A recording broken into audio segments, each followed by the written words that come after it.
Hello, everyone out there in YouTube land. Welcome back to Diego Knows. I, of course, am Diego, and today we're going to continue to talk about The Notebook. That's right, The Notebook, that piece of shit movie from 2004 that all of you love. I don't love it. I don't love it, but I have seen it. I saw it when it came out, and I watched it again to do this review. All right. I never understood the fascination with this movie. I don't understand why women love this movie so fucking much. I thought it was mediocre at best. Some of the acting was pretty good, but mostly it was from the older actors, Gina Rollins and James Garner. To me, Rachel McAdams and Ryan Gosling didn't really bring anything to the table that I hadn't already seen in a shitload of other chick flick movies. Okay, just basically a guy simping over a girl and a boss bitch who's in charge all the time, who's bipolar and likes to fucking hit men. Okay, that's not really a romance that I want to see or that I enjoy to see. That's what this movie was. Okay, and it got a lot of success out of it. It became a big cult hit. It was not successful when it first came out in 2004, but it became very successful when it went out on DVD rentals and later on in streaming and stuff like that. So it became a big hit then. Okay, and it did launch the careers of Rachel McAdams and Ryan Gosling. Okay, she went from being one of the bitches in Mean Girls to being an A-list actress, and he went from being fucking a Mouseketeer and fucking Beastmaster of the TV show to being a leading man, which he still is today. You know, I mean, that motherfucker, I don't get it. I don't get it, but whatever. Teach his own. This movie was a big success as far as that goes. As far as part of the cultural zeitgeist, people remember this movie. Women are always quoting this movie. You know, people are always talking about how great it is. Most notably, older women love this movie. Because it reminded them of their youth, I guess. You know, young love. Okay. For me personally, like I said, the movie's mediocre. It's not a total loss. There are some good things in this movie. Probably the best thing about this movie is its ability to evoke the emotions of being young, of young love. Okay, for someone who's middle-aged like me, you know, it brings you back. For a little moment, it reminds you of what it was like to be young and feel the way that these characters are feeling, okay? Because that was a long time ago, you know. Young love, it's all new, puberty, you know, the first time you ever fell in love with somebody, first relationship you ever had, first kiss, first everything, okay? That kind of stuff. This movie's very successful at bringing that back into the forefront so that the audience can relive those feelings again through the vicariously through the characters, okay? The movie succeeds in that. It succeeds very well. It's like I said, I understand the appeal. I understand why women love this movie so much. Also, it was directed very well. Nick Cassavetes is a brilliant director. I loved how he used symbolism.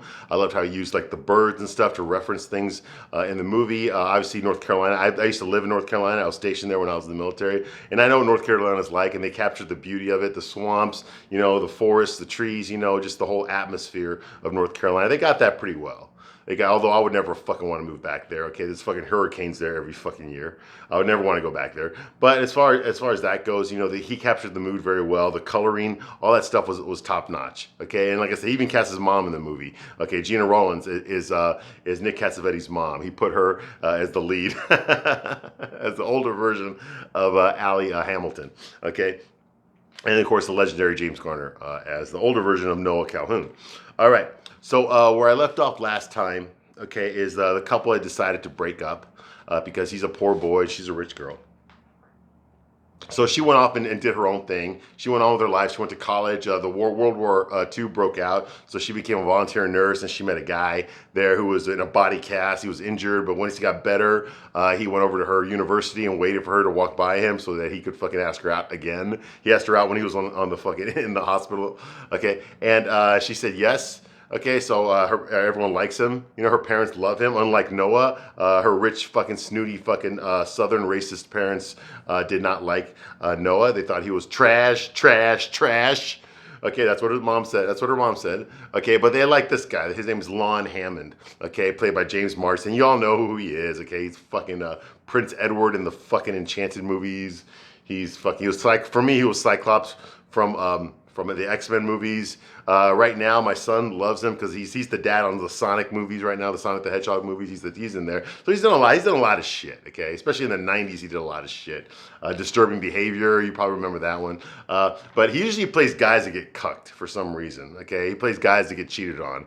Him and the same actor for John Corbett from Sex and the City, he always plays characters that get fucked over by their wives or their girlfriends always end up cheating on him, okay? I don't know why.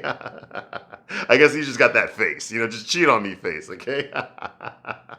But yeah, he's always doing those movies where he gets fucked over, and this one's no different. I think this probably might have started the trend. I don't know, but you know, if James Marsden's in a relationship, he's getting cheated on. Okay, yeah.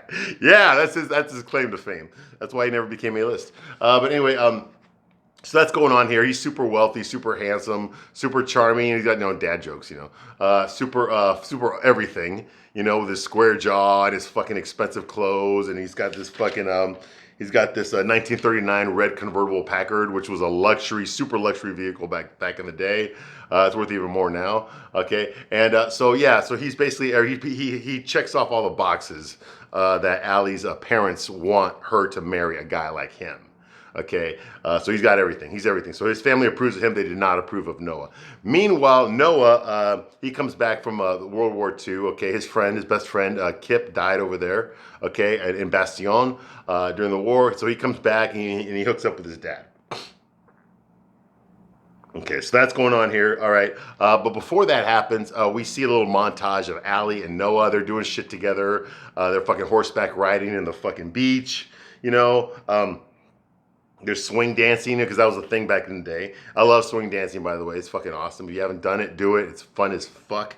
Okay, I love spinning people around in the air. Shit's awesome. I love doing that shit. Yeah, so they go to a nightclub, okay?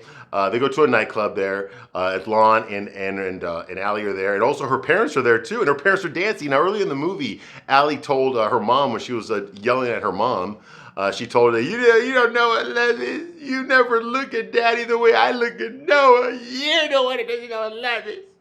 And she runs away from. Okay, well, obviously they do love each other. Okay, even though they're older, they do still love each other. I mean, they've been married for 20 something fucking years. All right, 20 plus years. Okay, and they're still together. Okay, and they're dancing. Okay, the parents are fucking dancing. Yeah, this racist Southern Joseph Stalin guy and Joan Allen are dancing. Okay, and this fucking I don't like poor boys. So we think. Anyway, so they're swing dancing there. So while that's going on here, Lon decides to propose to Allie. Now, why the fuck is he proposing to Allie? Now, I've said earlier there are no men in this movie, and I stand by that. Even this guy, Lon Hammond, is not a real man. I don't understand why he fell in love with Allie. I don't get, yes, she's a pretty girl, but there's lots of pretty girls. Why did you pick this one? Why is this one better than all the rest? How has she stood out to him that makes her better than all of the rest? Than all the other pretty girls he could be going out with. Because remember, we already checked off the boxes. He's good looking, he's super rich, he's witty, he's smart, he's charming, comes from a great family, he's very successful, so all these things are things that lots of women like. So why does he, out of all these women, okay, that would love to go out with him, love to marry him, why did he pick this one? Why did he pick Allie? What's so special about Allie? Okay, she comes from a rich family. They're not as rich as him. Okay, so why did he pick Allie? It's not explained. We don't know. Yeah, she's pretty. There's lots of pretty fucking girls. Okay, so he fell in love with her when she was a nurse, when he was wounded, okay? But he's not wounded anymore, okay? He's healthy. He's walking around in his fucking expensive suits and his military uniform, I'm sure the girls are creaming themselves just looking at him walk by. So what the fuck did he pick Allie? What's so special about Allie? Nothing. There's nothing special about her. She's a pretty girl. That's it. She's a pretty girl. Well, fucking every girl is a pretty girl. Big fucking deal. Okay, most girls at this age are pretty. So what is it about her? What did he fall in love about her? It's never explained.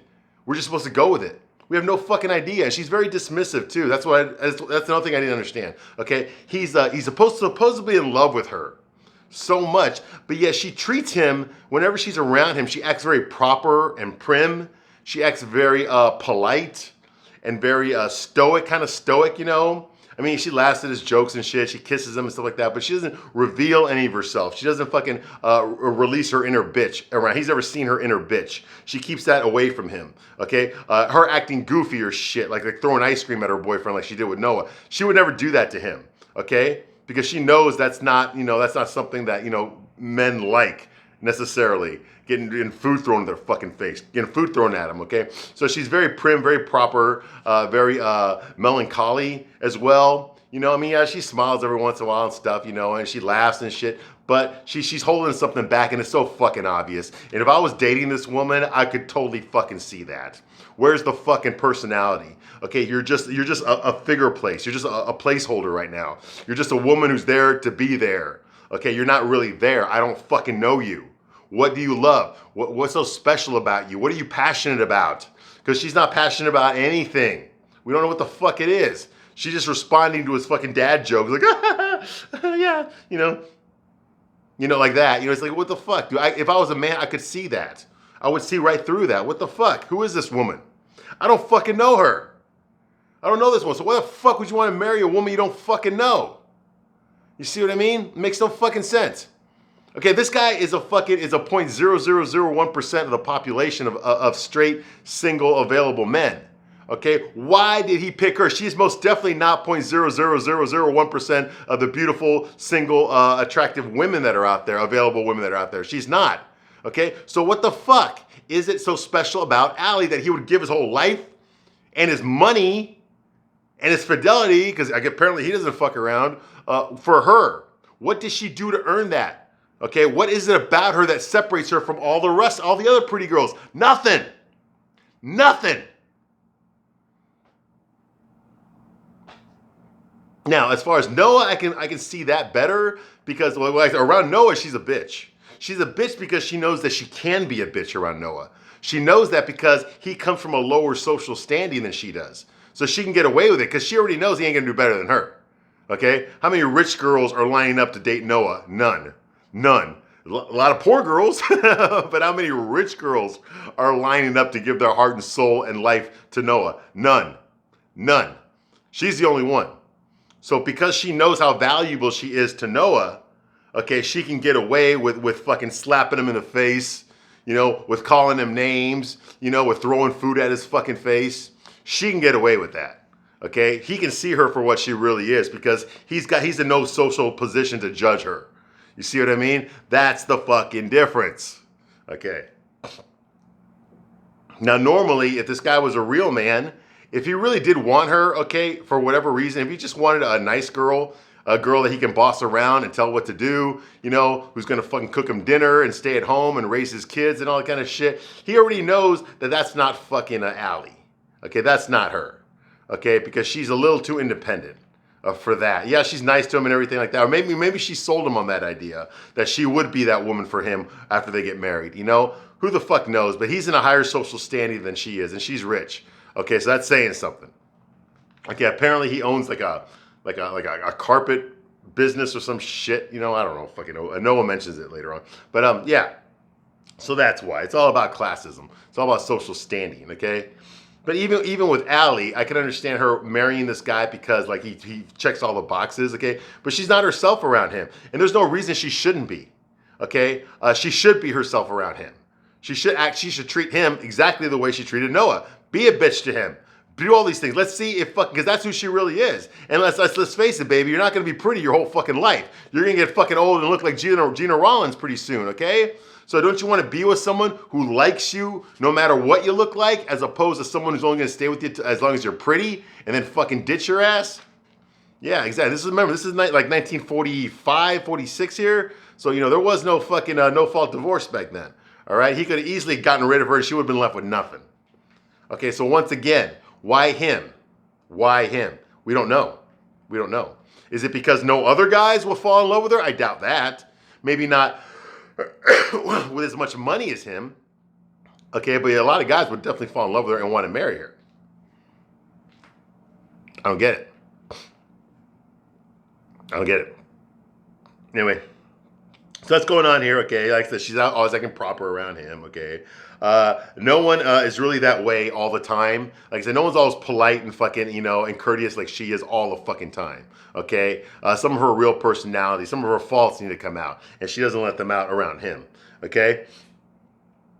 All the time, okay? And he even points out there that he even tells her when he proposes, that, hey, your parents are already in love with me.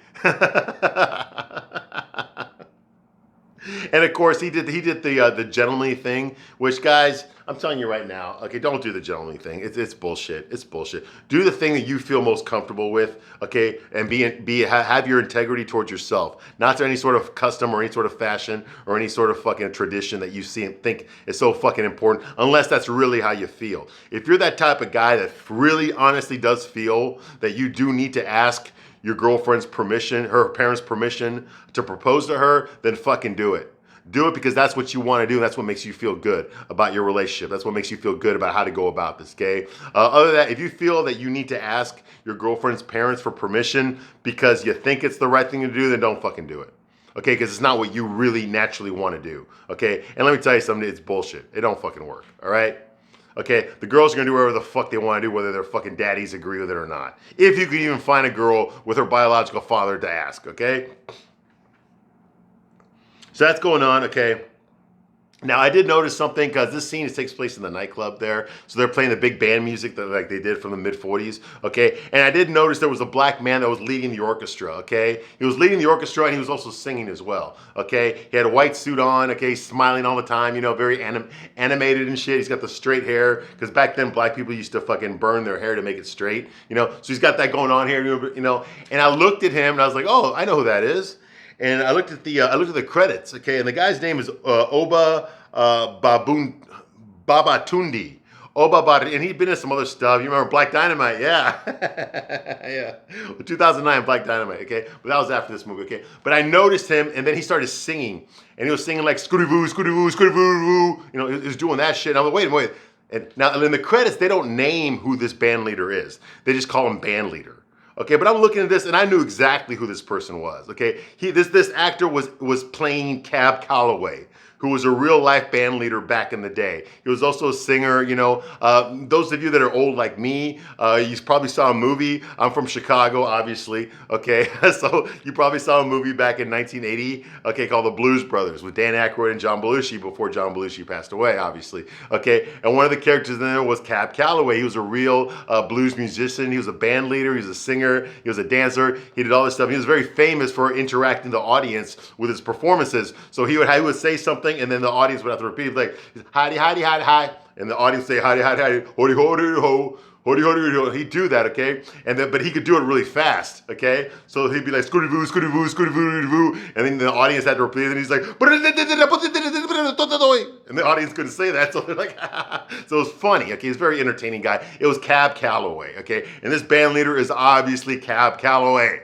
Okay, because I'm a big fan of Cab Calloway. I love that guy. Okay, like I said, I first saw him in the Blues Brothers. Okay, he plays the character that had the Blues Brothers. They were imitating him for the rest of their life. They dressed like him. They wore the black sunglasses, the fedora, the black suit, all that shit. They were imitating Cab Calloway's character from the Blues Brothers because he's the one that raised them, basically, okay? So yes, I love Cab Calloway. This character is clearly supposed to be Cab Calloway, but they don't call him that. I don't know why. Maybe they couldn't get permission from the family because he did pass away a long time ago. So I don't know what the fuck happened. But yes, this character, this band leader was a real person named Cab Calloway. Look him up. Go on YouTube and look at some of the music that he did. He's fucking awesome. I love that guy. Okay, so yes, of course I'm going to point that out. Okay, Blues Brothers is one of my favorite movies of all time. All right, moving right along. Okay, we did notice Allie's car. Allie's also driving a sports car from back then. It's a 1941 Hudson Super 6. Okay, that's her car for the rest of the movie. A 1941 Hudson Super 6. Now, you got to remember, earlier in the movie, Noah did teach her how to drive. Now, I don't know if it was very successfully. He kept yelling at her and shit. She kept yelling at him while she's trying to learn how to do it. But, oh well. Fuck it. So, she does know how to drive. Okay. So, anyway, Allie does accept Lon's proposal for marriage. She takes the ring. Of course, the big fucking ring. Okay. And after she says yes, okay, fucking Lon jumps up and down. He's more happy than she is. And he runs up on stage and interrupts the band and stops the music. And he announces on the microphone that him and his girlfriend are getting married. You know, because he's more excited about it than she is. Of course he is. But I don't understand. Like I said, I already told you, I don't know why. I don't know why he picked her out of all the rest. Out of all the girls he could be going out with, why did he pick this one? Allie does not stand out in any way. She doesn't even act like a real person around him. She acts like a very prim and proper person. A woman with no fucking personality. Okay? Why would a guy like him who can get basically any woman he wants because he's so fucking rich, why would he fucking be with her? Why would he pick her out? I don't fucking understand. Yeah, she's pretty, but any girl he would get with is going to be pretty. He's not going to get with an ugly girl. Okay? So once again, what is it about her that stands out? Nothing. Nothing. All right. You know, so yeah. So he announces and shit, but old Noah narrates this scene here, and he tells the audience that she accepts Lon's proposal, and he gets up on stage. Okay, but she's still thinking about Noah. Okay, that in the back of her mind, she's still thinking about Noah, despite the fact that she agreed to marry this other man. Okay, moving right along. Now Noah does come back from the army. Okay, he comes back home with his sea bag and he's in his fucking alpha uniform. Okay, in his military uniform, and he shows up and his dad's there waiting for him. His dad hugs him, embrace. Hey, thanks, son. Thank you for surviving the war. Okay, because I know your best friend didn't. Okay, so he comes back from World War II. His dad's happy to see him. We find out that I looked at his stripes. He's a sergeant. So Noah was a sergeant. So he had gotten promoted, okay, while he was in the army, okay. He comes back as a sergeant. But one thing I will raise the bullshit flag here. As being in the military myself, his hair was way the fuck too long to meet army regulations. Now, I was in the Marine Corps, okay, which is even worse. Okay, yeah, you basically have to have no hair in the Marine Corps, okay? But his hair in the Army was way too long, okay? So there's a reason in Hollywood why they do that. They can't have you look exactly like a military person in a Hollywood movie because that would be considered impersonating a military man. Okay, so his dad greets him there and everything. He's all happy and everything. He's happy he survived. Okay, Frank tells his son Noah that he sold the house, a little fucking shack to live in. He sold it already. It's already done. Okay, and he sold it, and he says and here's the check. He gives his son the check for the house that he just sold. And he tells him, hey, because, with this and plus your GI Bill, together we should have enough money for you to buy the Windsor Plantation. That's that beat up old fucking antebellum house that he took Allie to, okay, that he almost had sex in, okay, that fucking death trap that he fucking put candles all over there that night. Yeah, that one, okay, he gave him the money for that. He said, between this and your GI Bill, okay, you should have enough to buy that fucking Windsor Plantation, okay, that's your dream house that you always wanted, okay. Now, I also had the GI Bill, okay, you're not allowed to use that money for anything other than to go to school, okay. They don't just, with the GI Bill, they don't fucking just send you a check. Okay, they send a check to the university that you're going to. They send it to the school that you're going to. They don't fucking send it to you to do with whatever you want, okay? And that's not how the GI Bill works. And I'm sure it didn't work like that back then. So unless he's going to school, that GI Bill is worthless, okay? So yeah, they got, like I said, Nicholas Sparks never spent one fucking day in the military. His military record consists of playing with fucking GI Joes. All right, so that's going on here. He packed up everything. There's a funny scene. Noah asked his dad. He's like, "Well, if you sold the house and you bought me the new house, where are you gonna live?" And he's like, "I'm gonna live with you, dummy. Someone's gotta help you fix that house up." I thought that was kind of a charming scene. Okay, yeah, the Windsor Plantation. Okay, so that's going on here. He says, "Someone's gotta help you fix it up, dummy." Oh, so that's going on here. Okay, and old Noah narrates the next scene. He says this. I'm gonna read it verbatim. Okay, he says, he took a look at the house and only saw Allie. You see what I mean? So he can't, even his dream house, the house that he was fucking in love with before he even met Allie, even that to him is now Allie. Get the fuck out of here. Like, this guy has no identity. Noah has no identity. He has no purpose in life other than to be in love with Allie. That's his entire purpose, okay? The sun rises and sets with her. He's got nothing else in his whole fucking world to think about. The fucker can't even take a shit without thinking about Allie, okay? Get the fuck out of here. You just survived World War II. You just saw some of the worst of fucking humanity, and you're lucky enough to survive it, unlike your best friend who didn't fucking survive, who died right in front of you. And you're gonna tell me the only thing you can fucking think about now that you came back from a horrible fucking war is Allie, Allie, Allie. Get the fuck out of here. You're telling me in the 4 years that you were in the military, you never got laid? You never met anybody? Jesus Christ, I was in a war too, but I fucking met women. What the fuck? Dude, if there's anything that fucking your war experience should have taught you, it's how to appreciate living a good life. Okay? Living a good fucking life. Okay? Not fucking being in love with a fucking girl, okay, who's not around anymore. A girl you don't know where the fuck she is or what she's doing or who she's doing it with. You don't have no fucking idea and you haven't known for years. All you knew was that she didn't return your fucking letters, okay? You move on. You meet other women. She ain't the only fucking bitch in the world. Jesus Christ, this is every fucking chick flick throws this thing at you. That's the biggest problem that I have with chick flicks, okay? They make it look like there's only fucking one girl in the whole fucking world. There's not. There's a hell of a lot. There's more women in this planet than there is men. It's like 52% women. You're going to tell me that you can't find another one? That you could love even more? Or how's this? One that loves you back too. Who's actually there for you. How about that? You're going to tell me you can't find one? In a fucking planet full of women, you can't find one. No, it's got to be the one that you haven't seen in 5 fucking years. Get the fuck out of here. Now, don't get me wrong. I understand the importance of love. I've been there myself. I know what it's like to be in love with someone. I know what it's like to lose that person and to still think about them. I get all that, okay? But let me tell you something, okay? It's a lot easier to get over heartache when you're fucking another girl than it is to just fucking be celibate and hope that someday maybe the girl you lost 5 years ago might fucking walk back in your fucking life. And here's the thing about dating. Noah, when you start dating women, you end up liking some of them. Hell, you end up loving some of them. That's what happens. And when you love someone, when you fall in love with someone, you don't think about the other one anymore. Weird how that works, huh? Yeah. Of course, he ain't gonna fucking do it. He ain't gonna fucking do it. All right. All right, I'm gonna stop my review right here, and I will be back shortly to continue my review of The Notebook. I thank you very much for watching this long, and I'll see you soon on the next one.